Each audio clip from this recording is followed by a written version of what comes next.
Welcome back to the Jam on the U. We'd like to thank talk show host and professor at Chicago State University, Dr. Garrard McClendon, for sticking around with us. It's all good. Dr. G, we appreciate it. All right, so we're going to get into lightening things up a little bit Yes. because it's necessary on a Monday. Saturday Night Live, I feel like when they mix politics with the show, it's always a slam dunk. This time it was Edie Bryant doing her best impersonation of White House Press Secretary Sarah Huckabee Sanders. Take a look.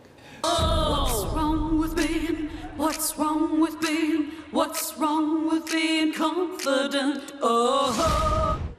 Look, this has nothing to do with the White House, okay? And we barely even knew these guys. They were like carnies, just making their way through town, one night only.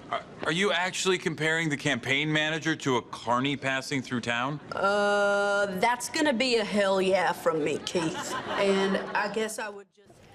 Oh, I just feel like their cast is like tailor-made towards a lot of key players and the political thing going on right now. Did you get a kick out of this, or is it too serious of a topic where you're like, I can't laugh at it? Amy Bryant, I'm glad they're giving her a bigger role now. You know, the increased role is really working for her. She's hitting stride right now, and the beauty of juxtaposing the Huckabee lies, the Sarah Sanders lies, are unbelievable. When you have that job, you have to lie for the president. That's what's frustrating. And to see her portray that, it was funny because it was so serious. It's a very serious topic. Well, another thing that kind of got a lot of traction off the show, for those of you who saw or didn't see, was Larry David did his monologue in the beginning.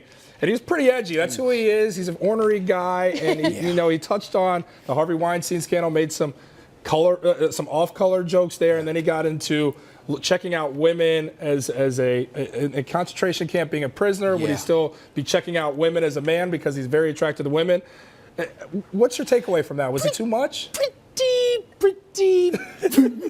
Pretty insensitive. No, but probably for someone else. But for Larry David, you know, totally irreverent. He gets away with it, yes, because he's Jewish, but yes, because he's Larry David. You know, he's creator of Seinfeld.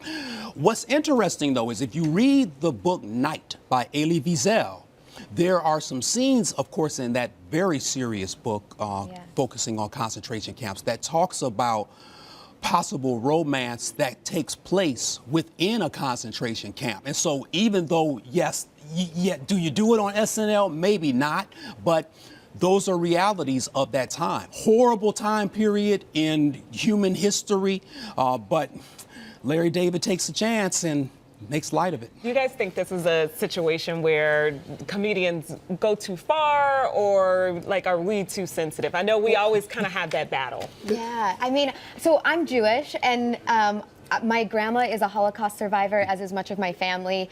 My dad and I watched this last night, and we were chuckling. I think it's one of those cases that it's funny if you're of the culture, and it's kind of not if you're not of the culture. You know, like there's moments where I see comedians joke, and I don't laugh because, one, I think it's offensive, and I don't think it's funny, but I'm not of that culture. You know?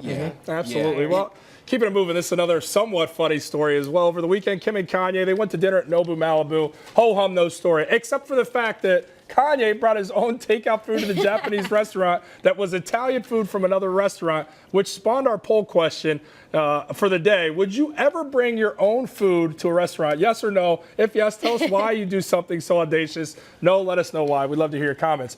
This is Kanye being a boss, right? This is vintage Kanye. Only Kanye can do this, much like Larry David with the monologue, right? I've always wanted to do this. I'm so glad he did. I'm hoping this opens it up for people. Bring your own food. Because here's outrage. You know, if you've been in a relationship at all, or for a long time you've been married, that's can the never agree. question every single day. What do you want to eat? What do you want? What do you want? And That's the question every day. That's classic Kanye. I mean, this is the story of a champion, right? Kanye West, who does basically whatever he wants. He creates editorial, he creates commentary, and this is just Kanye West. And it's just not some random restaurant. It was Nobu in Malibu. Have you ever wanted to do it? I've always wanted, you know me, I'd love to do it. And nobody's going to go up to Kanye. I'm 6'8". Nobody's going to go up to me either. Because he's Yeezy. Yeah, absolutely. Well, thanks for being here, Dr. McClendon. We really appreciate it for you appearing on the Jam and hanging around for the Jam session. It's great being with you. Very insightful, Love the very show. fun as well. Thank you very much. Well,